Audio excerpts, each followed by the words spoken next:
Listen, we've all experienced breakups, right? It hurts a lot. It's a universal experience. It's difficult.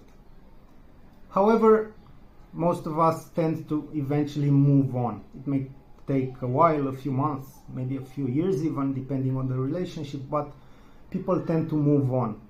However, I want to talk a little bit today about the people who are unable to move on.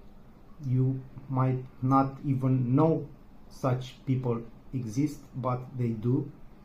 There are people who cannot move on for years, decades, or even a lifetime. It can be even after a 6-month relationship, or sometimes they weren't even with a relationship with that person.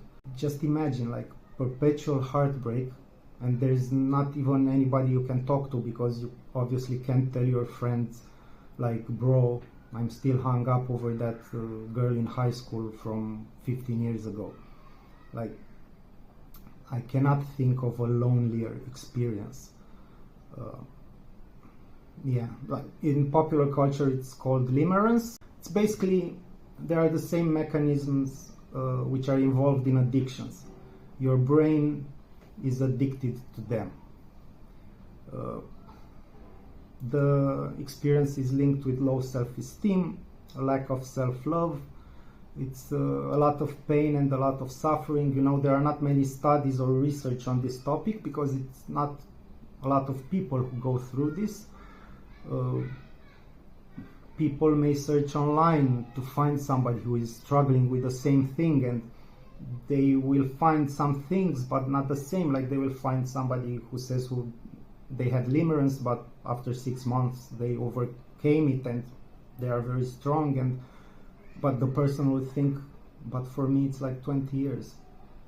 It's not the same. Like, it's hard to find somebody to relate to. It's a very, very, very lonely experience. Perpetual heartbreak, very lonely. You think about that person every day.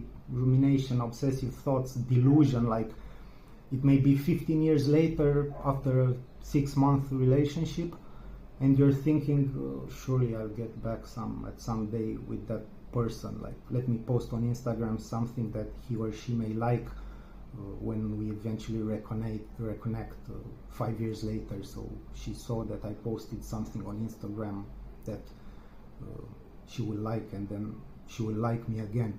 Like, this kind of things, this kind of thinking, delusional. As I think I said earlier, it's linked with low self-esteem, lack of self-love. It's about obsessive thoughts and rumination, like OCD. It doesn't have to be a disorder, but OCD type of thinking, you know.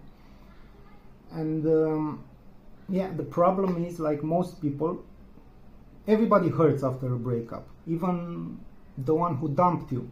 It's not easy for a while, but people generally move on because they know who they are, they know who they want, they know what they want, they know who they want to be, they have goals. You don't. Your identity was them. So when they are not there anymore, you are completely lost. You don't have anything to strive for. You're just like thinking about them and continuously building them up in your mind, ruminating and strengthening those thinking patterns. And eventually, like 20 years later, your brain already knows. Like, you wake up, what do? You think about them. It became a habit, a routine. So yeah, like, people move on because they hurt, but they also have some things they want to do. They put themselves first, and eventually it gets easier. But for you, it may not, because you do not know yourself, you do not know what you want to do, you do not have goals and objectives. So for healing, which is not easy, I can tell you, I'm not the kind of psychologist to always jump and suggest therapy to anybody who is struggling with some kind of issue. But in this case, honestly, don't know how you can fix this without therapy. Maybe even check a psychiatrist, and I'm gonna explain why.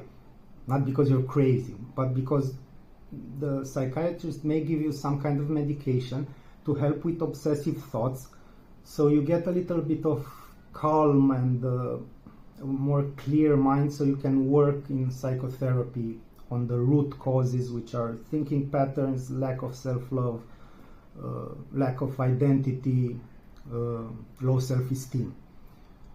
In therapy, cognitive behavioral therapy works because it attacks the thinking patterns you have created over all those years, decades, and it also works on your negative core beliefs. So this is important as a first step. Break those thinking patterns, like always thinking about that person every day, every hour, even 20 years later.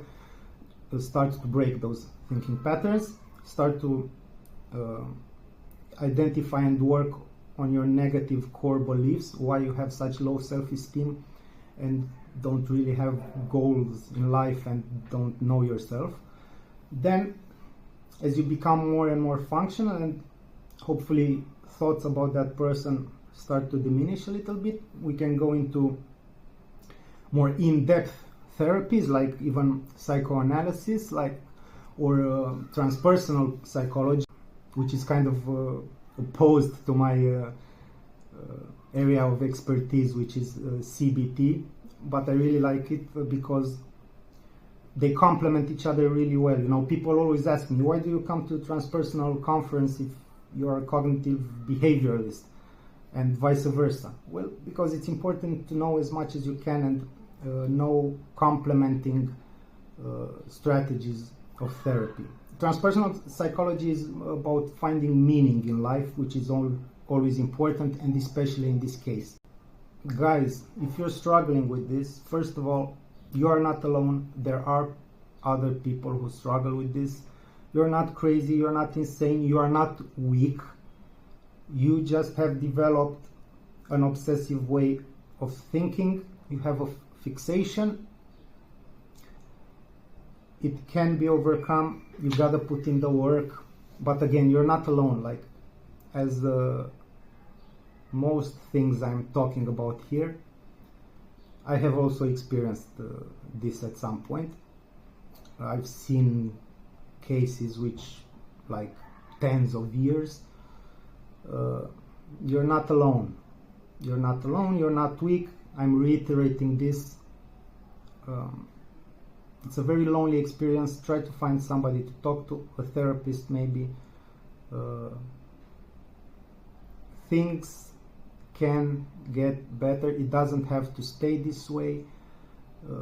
You can, like, never forget about that person, but stop thinking about that person every day. Stop that person from having any meaning or impact in your life, and move on with your life and have a happy and fulfilling life.